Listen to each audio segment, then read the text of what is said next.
This is the Retirement Key Podcast with Justin Dobak, financial advisor of Abish Financial Services. Welcome back to another episode of the Retirement Key. I'm Casey, and I'm here with financial advisor Justin Dobak of Abish Financial Services in the DC area. Justin, it is great to see you as always. How we doing? We're doing really well. Spring's finally here. We've got Yes. a nice 73-ish day in the DMV, so no Love to hear it. about me, except for I just reloaded all my allergy meds. So. Well, there you So go. I You gotta got deal with you that got to now. stay locked and loaded on those at this time of year. Well, that's fantastic. I'm always happy to see you. I'm always excited to sit down, chat with you, and pick your brain. Remember, if you're listening, you can connect with us anytime. TheRetirementKey.com is where to find us, or all the info you need. It is always posted in our show notes for you. Now, if you're listening and you have been thinking about meeting with a financial advisor, but you aren't sure what to expect, you are in the right place, because today we're going to help demystify that first appointment process for you. We know a lot of people might feel a little overwhelmed about their first meeting. So today we're going to get into the ins and the outs of what all you can expect when meeting with a financial advisor. Now, to start, Justin, what do you recommend someone bring to that first appointment that they set up with you? How should they prepare for this? All right. So, the quick 1, 2, 3 here is, our process at Abish Financial is we get you connected with our paraplanning team in order to help assist and gather all necessary documentation in order for us to plan as a team, build out the plans and recommendations for each prospect as they walk in the door prior to them even coming in. Right. So a lot of the questions I get are, well, what documents do I need? Do I need to bring in another Social Security statement? No. We have everything. Ideally, I inform you that we're all good to go for the meeting. So all I want individuals to bring is an open mind, be ready to learn, okay? And a lot of times in our meetings, we explain that there is no silver bullet. There's no one perfect strategy, but instead there's pros and cons to a multitude of strategies. So a lot of times, again, just to summarize, come with an open mind, be ready to learn, bring a notepad, whatever makes you comfortable, and we're going to sit down for about an hour and 30, maybe an hour 45 minutes, really dissecting your current portfolio, where we propose you go, as well as what that means to you if that were to be established. That's really the context of the first meeting, informing you guys on risks of retirement, benefits, general rules, strategies, etc. There is no one strategy. There's no one presentation for each and every single client. It's always different. And that's why we stress that our clients come and meet us. Come and have that conversation. You won't lose anything, and I promise you're going to walk away with some knowledge. Yeah, that makes sense. I think always, too, the more you prepare, the more information you can bring, the more productive that first meeting can be. So when someone's sitting down with you, you touched on this a little bit, Justin, but what are the key topics that you're typically covering in that first meeting? Are you talking all about investments, or is it a broader conversation than that? It's a much, much broader conversation, and really that's what it means to be a holistic advisor. In fact, if any of you folks listening end up sitting across from the table from me, I'm going to address that right from the get-go. And as a phase 2 retirement planning, holistic financial planning firm, say that 5 times fast. That means that we are not just going to cover the obvious of investing and planning.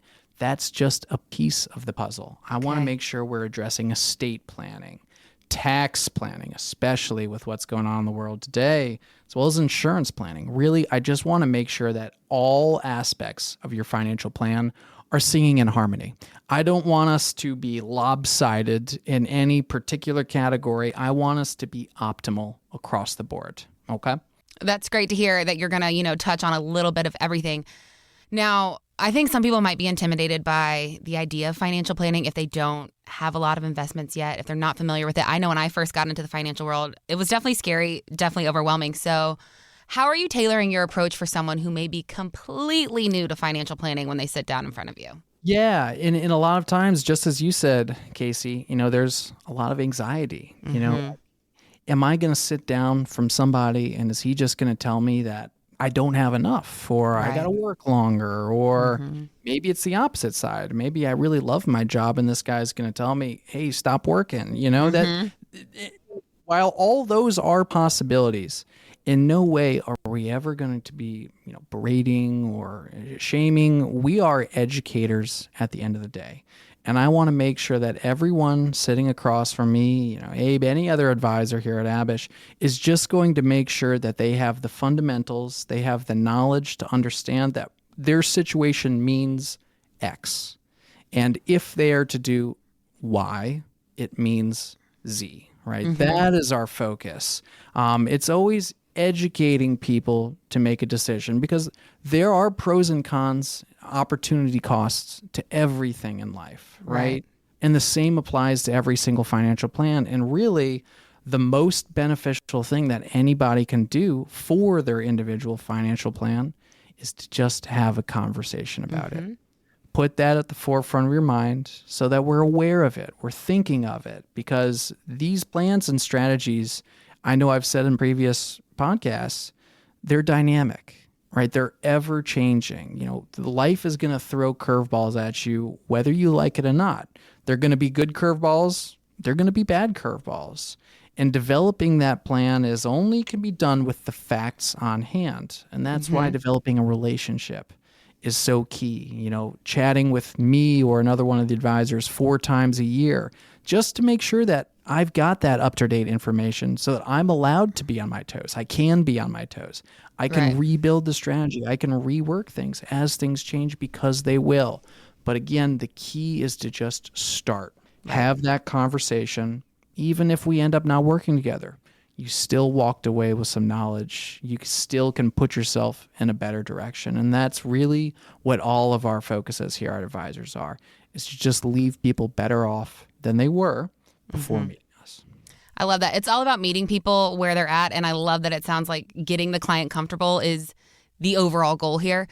Now, let's talk about something that can sometimes be confusing, and that is fees. What are the different fee structures that financial advisors use? Yeah, and there are, a plethora of different revenue generating sources for people in my shoes. We have the old school mentality of the old broker, right? The guy who would call you up. This was back before, you can log online and see, what stocks are doing what right now. You would have a guy who would give you a phone call, give you a phone call and say, I got the next hottest stock. How much do you want? Okay. Now, the issue with that is, it may be the hottest stock, but why is he pushing that stock? Is he just holding a big inventory, and is he just trying to sell it for a commission? He doesn't really care what the stock's doing? Yeah, that's a possibility. That's the key difference between brokers and fiduciaries. Now, fiduciaries, there are 2 avenues. There's fee-based planning, where you come to a table, you agree on a dollar amount, and then they're going to provide a service for you, okay? Whatever that entails within that plan, that cost, okay? Very simple. Again, a fiduciary capacity, you're paying them X amount.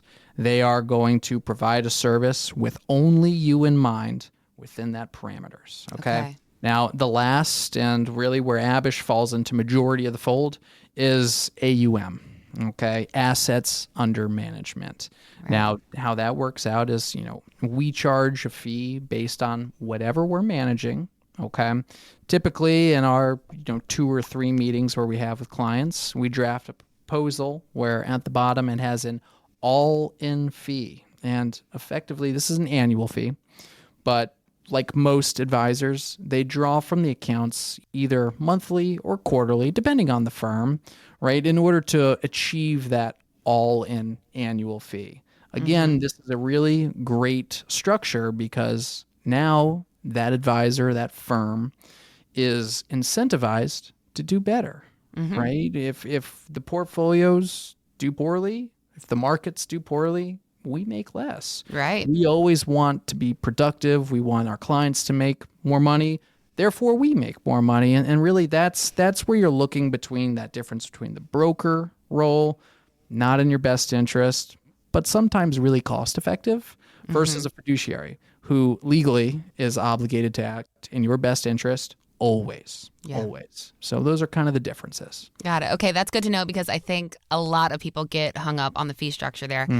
Now, Justin, as with any business relationship, you've got to exercise caution. So tell me about any red flags people should be watching out for when they're looking for a financial advisor. Yeah, definitely be on the lookout for folks trying to push particular thing on you, right? Especially asking that big question. Are you a fiduciary? There is no avoiding that in this world. If someone is to lie and say, yeah, I'm a fiduciary. No, I'm just a broker. They're in trouble. They're in big trouble. Okay. So you can be really upfront with any advisor. Ask that simple question, and they're going to have to give you a yes or no. Okay. Another thing to look out for is anyone who's not cognizant of emergency funds.